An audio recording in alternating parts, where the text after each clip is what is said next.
Capítulo 6. O inventário dos objetos pertencentes aos náufragos do ar, lançados num litoral que parecia desabitado, foi prontamente realizado. Afora as roupas que vestiam no momento da catástrofe, não tinham nada. Cumpre, no entanto, mencionar um caderno e um relógio que Gédéon Spilett conservara, sem dúvida por descuido, mas nenhuma arma, nenhum utensílio, sequer um canivete. Os passageiros do balão haviam se desfeito de tudo para deixar o aeróstato mais leve. Os heróis imaginários de Daniel Defoe WYSS, bem como os Selkirk e os Rainal, naufragados em Juan Fernandes ou no arquipélago das Auckland, nunca se viram em penúria tão extrema. Ou retiravam abundantes recursos dos navios naufragados, seja em sementes, gado, ferramentas ou munições, ou algum destroço chegava à costa permitindo-lhes prover as necessidades básicas da vida. Não se viam a priori completamente desarmados face à natureza. Não era o caso naquela terra, onde não contavam com nenhum instrumento, nenhum utensílio. Nada, precisavam construir tudo. Se ao menos Cyrus Smith estivesse com eles, se o engenheiro pudesse colocar sua ciência prática e espírito inventivo a serviço da situação, talvez nem toda a esperança estivesse perdida. Infelizmente, não contavam mais com Cyrus Smith. Os náufragos nada deviam esperar senão de si mesmos e da providência, que nunca abandona aqueles cuja fé é sincera. Uma pergunta exigia resposta urgente: deveriam instalar-se naquela parte da costa sem procurar saber a que continente ela pertencia, se era habitada, ou se era apenas a praia de uma ilha deserta? Questão de alta relevância, a ser respondida no prazo mais exíguo possível. Tal verificação determinaria as medidas a ser tomadas. Todavia, curvando-se à opinião de Pencroff, pareceu-lhes conveniente esperar uns dias antes de empreender uma exploração. Com efeito, urgia estocar víveres e providenciar alimentação mais nutritiva do que a fornecida exclusivamente por ovos ou moluscos. Expostos a longas fadigas e sem um abrigo para repousar, os exploradores necessitavam, antes de tudo, recobrar as forças. As chaminés ofereciam um refúgio provisoriamente satisfatório. O fogo ardia, seria fácil alimentar as brasas. Conchas e ovos era o que não faltava nos rochedos e na praia. Terminariam encontrando um jeito de matar alguns pombos, que voavam às centenas na crista do planalto, nem que fosse a golpes de porrete ou pedradas. As árvores da floresta adjacente dariam frutos comestíveis? O principal, a água potável, estava ali. Combinaram então que, durante alguns dias, permaneceriam nas chaminés a fim de preparar uma expedição, fosse para percorrer o litoral, fosse para explorar o interior. Esse plano agradou especialmente a Nab, que, absorto em suas ideias e pressentimentos, não tinha nenhuma pressa de abandonar a zona litorânea, teatro da catástrofe. Não acreditava, não queria acreditar na perda de Cyrus Smith. Julgava impossível um homem daquela têmpera terminar seus dias de maneira tão vulgar, carregado por um vagalhão, afogado a poucas centenas de metros da praia.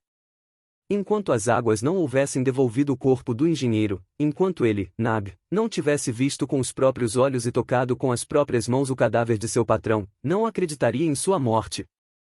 E essa ideia enraizou-se mais do que nunca em seu coração obstinado. Ilusão talvez, mas ilusão respeitável, que o marujo não quis destruir. Para Pencroff, não restava mais esperança. O engenheiro realmente perecera no mar, mas como discutir com Nab? Ele era como um cão fiel, que não abandona o local onde caiu o dono, e sua dor era tão grande que ele provavelmente não lhe sobreviveria. Ao raiar do dia 26 de março, Nab percorreu novamente o litoral na direção norte, retornando ao ponto onde o mar possivelmente engolira o desafortunado Smith. O almoço desse dia consistiu unicamente em ovos de pombo e litófagos. Harbert descobrira sal, sedimentado por evaporação, na cavidade das rochas, e essa substância mineral não poderia ter vindo mais a propósito. Terminada a refeição, Pencroff perguntou ao repórter se este queria acompanhá-los até a floresta, aonde Harbert e ele tentariam caçar. Contudo, analisando a situação, julgaram apropriado deixar alguém nas chaminés para cuidar do fogo e para o caso, bastante improvável, de Nab precisar de ajuda. O repórter ficou. A caça, Harbert, convocou o marujo. Encontraremos munição no caminho e cortaremos nossas armas na floresta. Quando iam partir, Harbert sugeriu levarem alguma coisa que pudesse servir de mecha. O quê? Perguntou Pencroff. Pano queimado, respondeu o rapaz. Dessa forma, se necessário, podemos improvisar uma bucha. Embora tal ideia acarretasse o inconveniente de exigir o sacrifício de um pedaço de lenço, o marujo julgou-a bastante sensata. Parte do lenço xadrez de Pencroff foi então imediatamente reduzida à condição de bucha. Esse material inflamável foi guardado no cômodo central, no fundo de uma pequena cavidade da rocha, ao abrigo de qualquer vento ou umidade. Eram então 9 da manhã. O tempo estava ameaçador, o vento soprava do sudeste. Harbert e Pencroff, não sem antes voltar os olhos para a fumaça que saía de uma ponta de rocha, deixaram as chaminés e logo puseram-se em marcha pela margem esquerda do rio. Ao chegarem à floresta, Pencroff arrancou 2 sólidos galhos da primeira árvore que encontrou e os transformou em porretes, cuja ponta Harbert tratou de afiar numa pedra. Ah! O que não daria para ter uma faca! Em seguida, os 2 caçadores embrenharam-se pelo capinzal, seguindo a praia.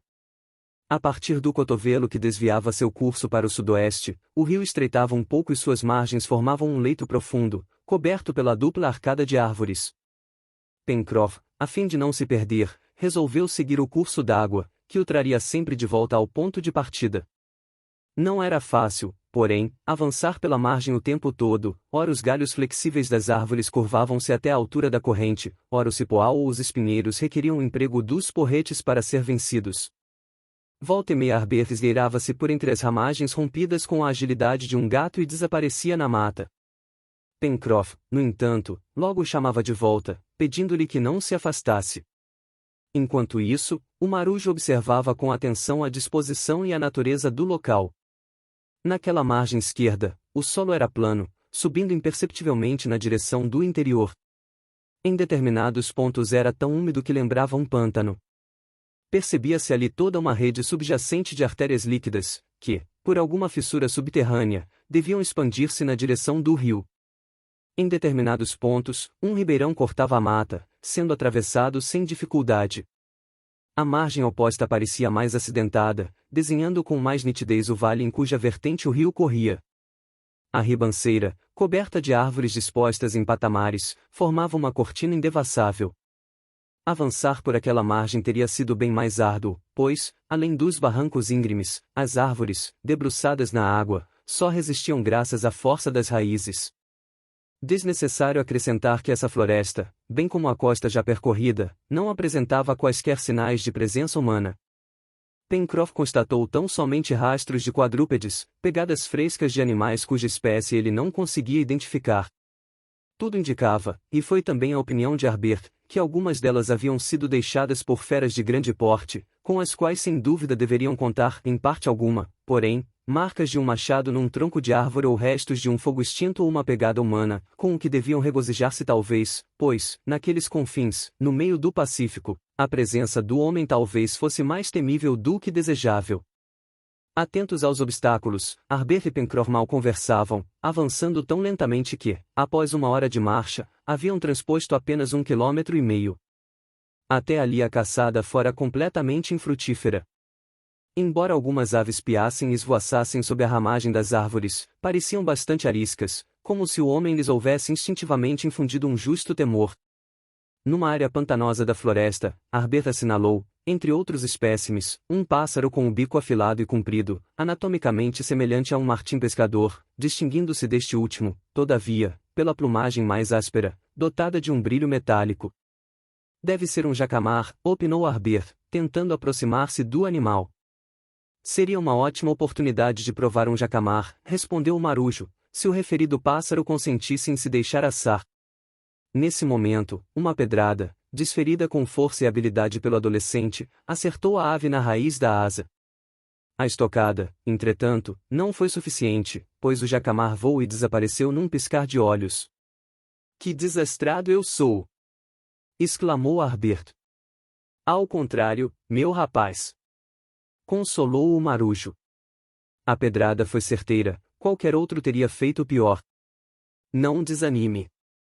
Um dia desses nós o pegamos. A expedição prosseguiu.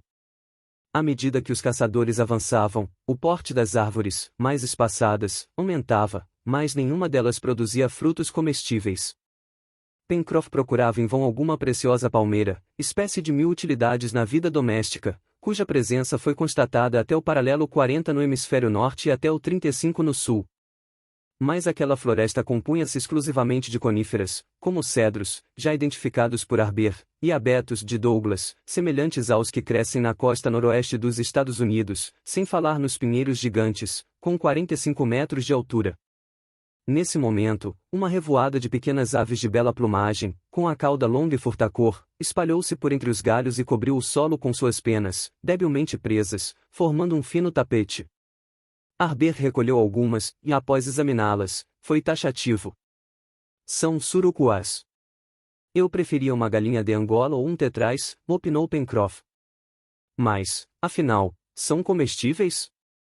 Sim, e sua carne é delicadíssima, explicou Harbert. Aliás, não me parece difícil nos aproximarmos e matá-los a porretadas.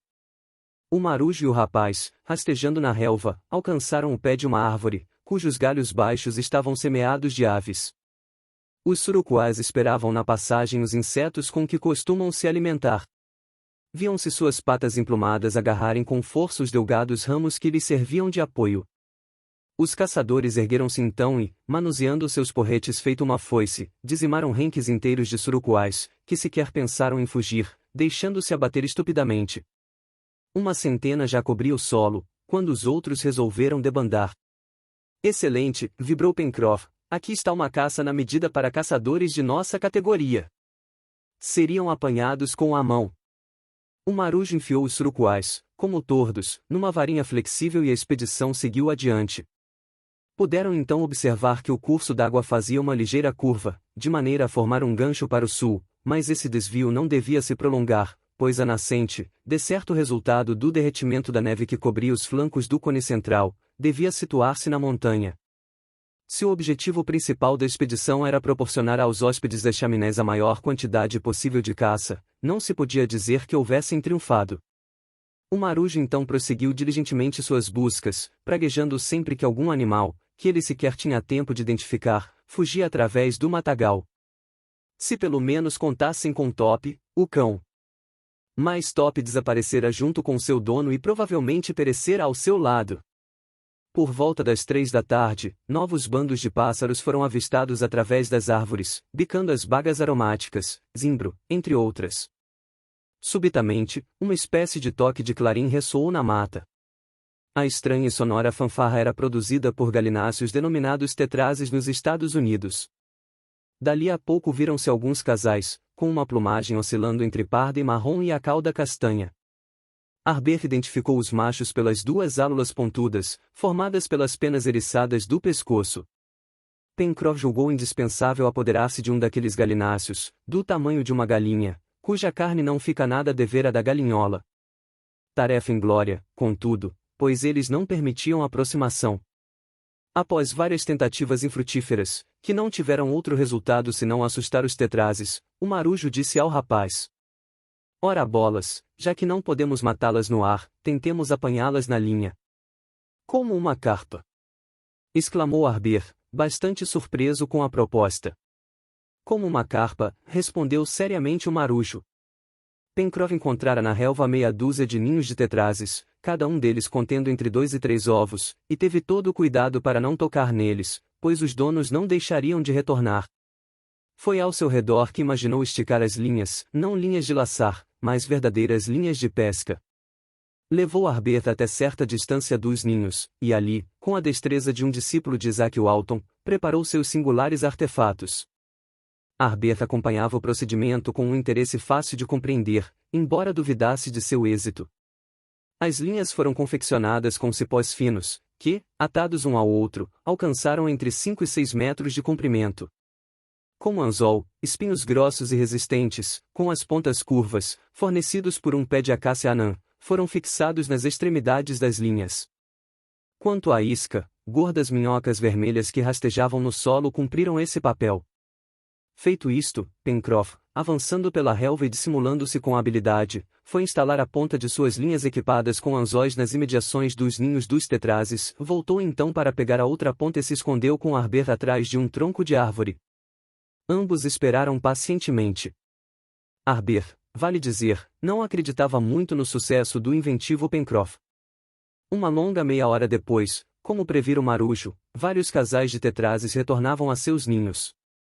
Saltitando, ciscavam o solo, sem desconfiar da presença dos caçadores, que, aliás, tiveram o cuidado de se posicionar a sotavento dos galináceos.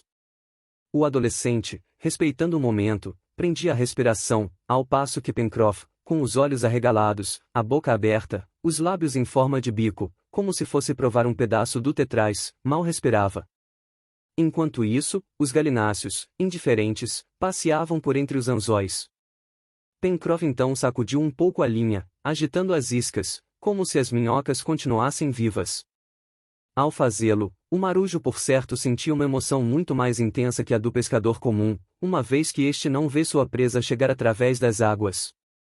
As sacudidelas logo despertaram a atenção dos galináceos, e os anzóis foram atacados a bicadas.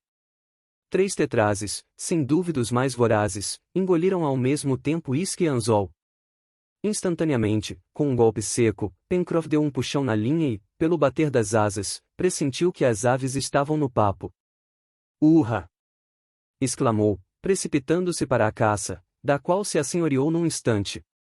Harbert aplaudiu, visto ser a primeira vez que assistia a uma pescaria de aves. O marujo, contudo, surpreendentemente modesto, afirmou que aquela não era sua primeira tentativa e que, a propósito, não lhe cabia o mérito da invenção. Seja como for, acrescentou, na situação em que nos encontramos, não duvido nada que façamos coisas ainda mais mirabolantes. Os tetrazes foram amarrados pelas patas, e Pencroff, feliz por não voltar de mãos vazias e percebendo que o dia começava a se recolher, julgou prudente retornar ao abrigo. Para isso, bastava descerem o rio, e, em torno das 6 horas, esgotados, Harbert e Pencroff adentravam as chaminés.